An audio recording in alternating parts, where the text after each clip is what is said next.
Hi, this video is going to be about a Dodge 2.7 liter engine out of a 2008 Dodge Magnum. And I'm just making a quick video to show you how to set the secondary camshaft chains to get the timing correct. Rebuilding this engine, if you want to take a look, new oil pump, new water pump in there. This is the dumb engine with the water pump that is inside of the engine. The timing cover goes here, and it's weird, but I siliconed it all up with a lot of silicone and the original, a new gasket, and hopefully it's gonna not leak. When these leak, a lot of them leak right here, drips down into the oil. If you can see, I don't have any oil in there, but I have the pickup tube is in there. But so they leak, and oil antifreeze goes into the oil, builds up sludge, eventually seizes your engine. These water pumps, there is a little bypass hole, and let me show you where it's at. Let's see if I can find it. It is, I believe it's on this side. It's usually right there. It is. Let's see, I'll zoom in on it. See that little hole right there? That hole. Okay, your lower radiator hose connects here. The thermostat is inside this housing. This hole is your heater bypass hose or heater hose to supply water to the your heater core for heat inside the car. There's a tube that goes in here, aluminum tube, and it goes that way. But that little hole right there, that hole is where water drips out of. And just so you know, that hole is on the driver's side of the engine, right underneath where your lower radiator hose goes. A lot of people talk about that hose, but a lot of people talk about that hole, but a lot of people don't know where that hole is located. Anyways, that's where the hole is. So you can't see it, but behind the water pump, like right around here, inside is a little hole. So if this drips internally, like if the shaft seal goes bad, drips down here, goes inside into an extra little hole. The hole's like right around here somewhere. And then it's supposed to go through the block out that little hole. And that would be great if it did that. But the problem is, a lot of times this pump leaks out of this gasket, this lower area. And I'm guessing it can also leak out of the shaft seal and come out the front behind this geared, what do you call it? Not a pulley, sprocket. So it's very strange that this water pump is inside the engine. If it was outside, it would be great. Because it's inside, it causes a lot of problems and damage. So I silicone this thing big time with silicone sealant and a new gasket that has like rubber silicone. And this is the updated pump. Supposedly something's better about it. I think it's thicker. I know this thing is different. It uses a better chain, a newer style chain. So anyways, that's where the water pump is. And that little hole I showed you is where the water drips out of if the seal goes bad. So if you see water dripping out of there, you need a new water pump, and I would put a new water pump in and not wait, because if you do, it's going to start dripping into the oil pan straight down here, because this is all oil straight down here. And you're going to have major issues. So back to why I'm making this video. Excuse me. So I rebuilt this engine. I just put the passenger side intake camshaft and exhaust camshaft on. They're not tightened on yet. This is all loose. I have to torque them down. They get torqued down. If you can see that, those numbers are the torque, what you have to, in what order you have to torque it. And they get torqued to, let's see, I have it written some right there. Install all valve train components and camshafts, tighten camshaft bearing caps in sequence shown to 105 inch-pounds, which is 9.87 foot-pounds, so I'm rounding it to 10. I'm tightening all these bolts to 10 foot-pounds. So if you look at this, number 1 is that bolt. Number 2 is that bolt.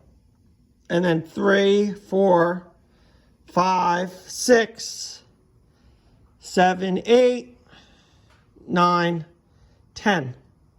So you would torque all of them to 10 foot-pounds. Same thing with the exhaust camshaft. Same numbers.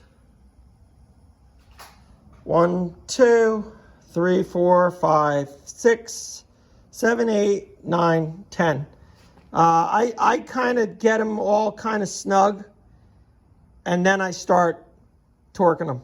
I don't just start here and work my way, because when you put this thing in, it's kind of bent a little bit. It doesn't sit flat, so you want to do what it says, the way to do it. So, and so you know, when you put these caps on, they really only go on one way.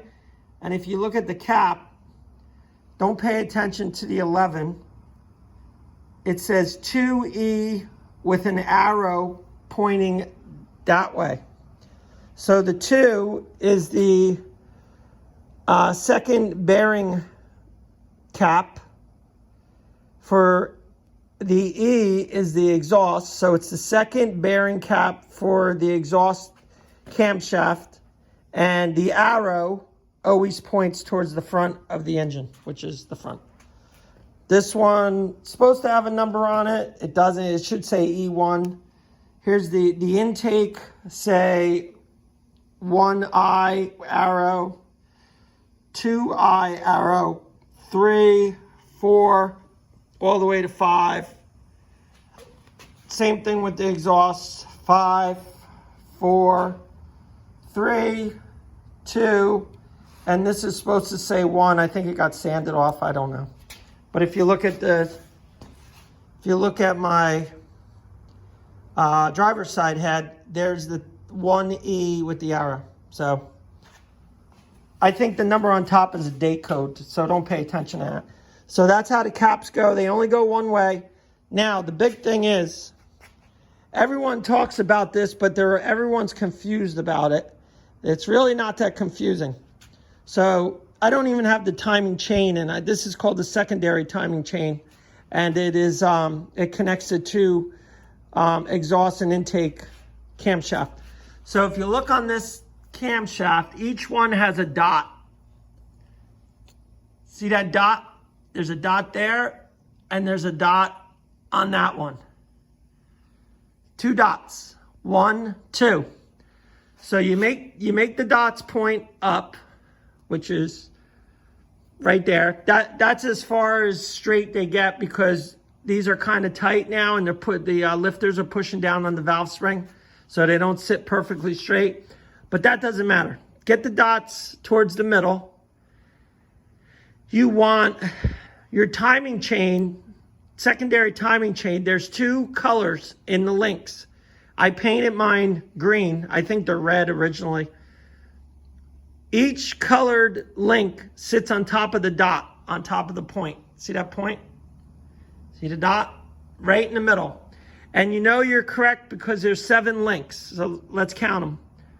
1, You know what? Let me get a pointer so I don't have to keep doing this with my finger. 1 second.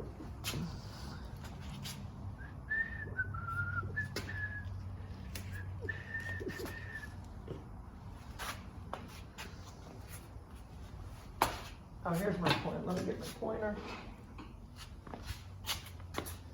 Okay, so you got 1, 2, 3, 4, 5, 6, 7 links. So the dots, there's 7 links between the 2 dots. If you have your 2 colored chains lined up, you don't even need, if your chain doesn't have colors on it, don't worry about it. Put the dots in the middle. Make sure there's 7 links between them. Then you can paint your chains and you're set. That's all you have to do with these 2. As long as these 2 are set like they are, once you put this chain in, and I'll make a video to show you how to do that, it's going to be synced. But that's what you got to do. And then that would be 14 links, the little rivets, whatever you call these. We'll count them. 1, 2, 3, 4, 5, 6, 7, 8, 9, 10, 11, 12, 13, 14. 14 pins, 7 links. 1, 2, 3, 4, 5, 6, 7. So that's how you set this thing up. And they're both like that, even though, see how this is a little off because I turned it? But there's a dot right there, and there's a dot right there. So if you spin this, I can't spin this because this one's all tight.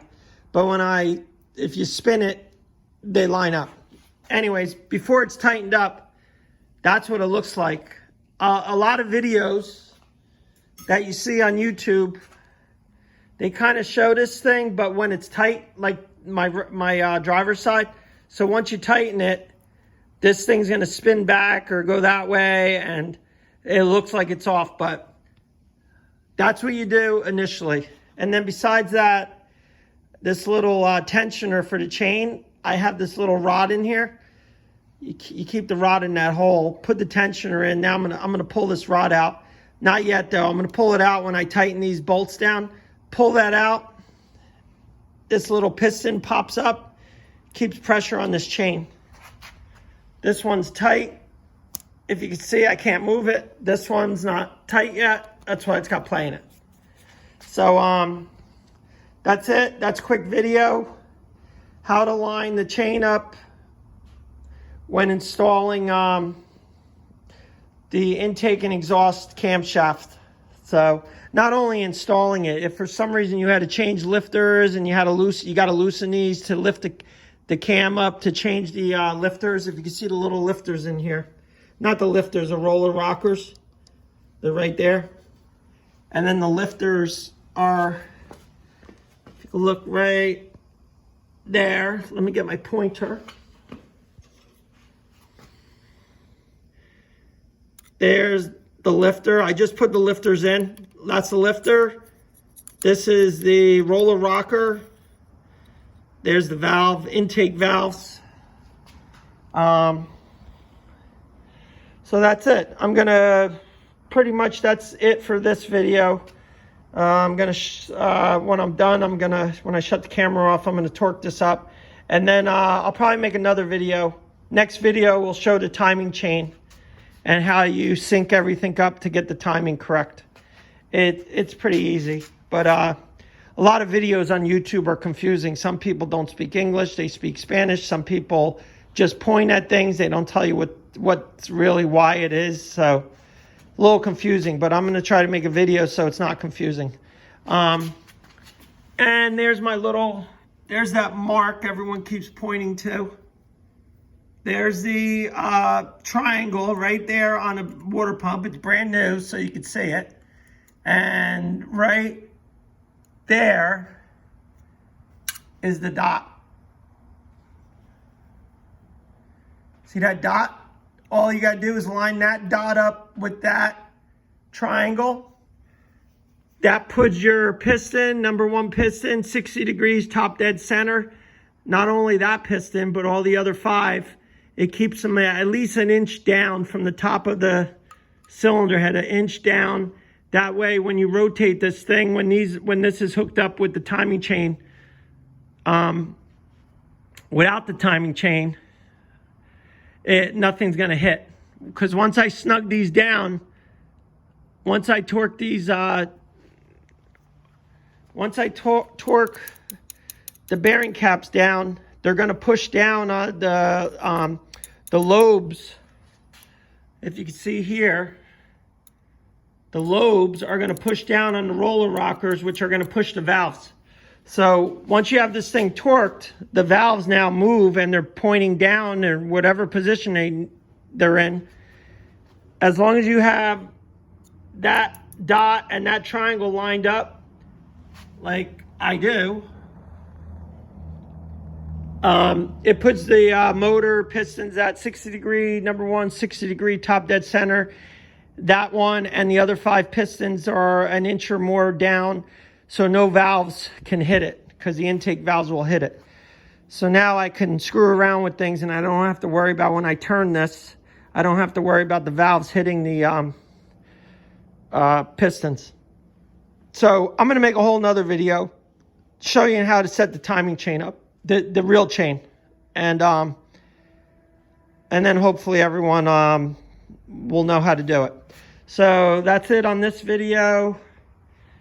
Let me get rid of this. Once again, this video was to show how to set the secondary timing chain properly to get the timing correct when you install the main timing chain. Dodge 2.7 liter engine out of a 2008 Dodge Magnum. I believe it's the same engine all the way back to 1997 when they first made this. Timing's exactly the same on all of the engines. So just so you know. So please like, subscribe. Any questions, leave in the comments. You can also leave a comment. And please subscribe. I need subscribers. And thanks again for watching and take care. Bye.